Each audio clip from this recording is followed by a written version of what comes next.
Today for DPA, we're going to head down to the gym.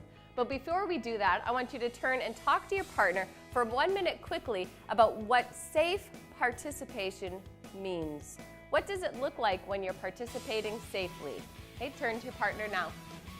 Have students conference with a partner, each speaking uninterrupted for up to 1 minute to share their knowledge of the success criteria of safe participation. Following partner discussions, consider having pairs share the responses with the class. Consider recording correct responses on poster paper for future reference.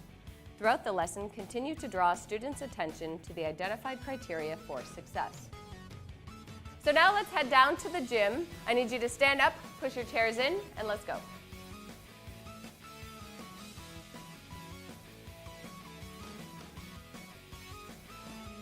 Hand out an object to 2 students.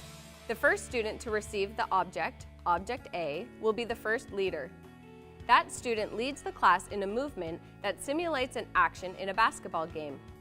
After 10 seconds, the leader passes the object to another classmate. As the first leader tosses Object A to a new classmate, the second classmate, who is given an object, Object B, at the beginning of the activity, begins to lead the class in a simulated basketball action. After leading for 10 seconds, he or she throws Object B to a new classmate. The classmate who received Object A from the first leader then leads the class in a basketball action and then throws the object to a new classmate.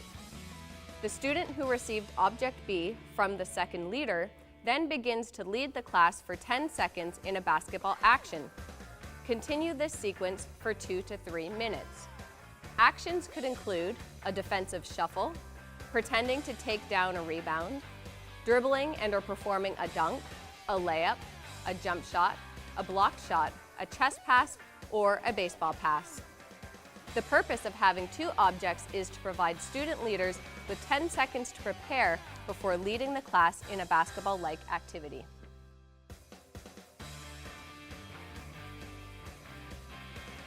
Let's get active with defending the territory circuit.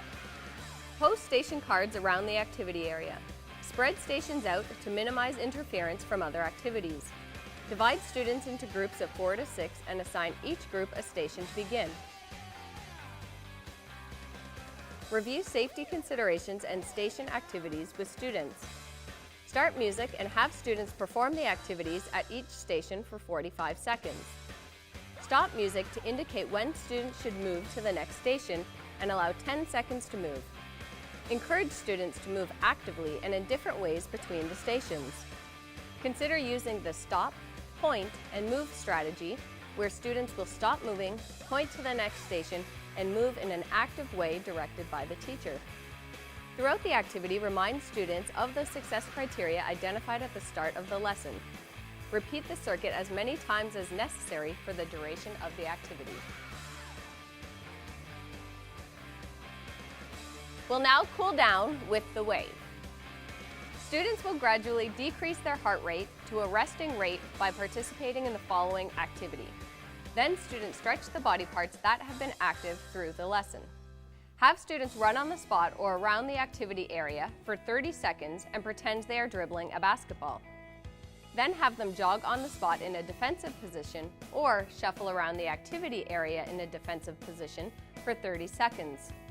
Finally, have the students march on the spot or walk around the activity area. Then have students form a circle around the perimeter of the activity area. Have a student lead a stretch, and each student around the circle follows one by one, creating a wave pattern. When the stretch reaches the last student, the first student begins a new stretch. Students hold previous stretches until the new stretch comes to them.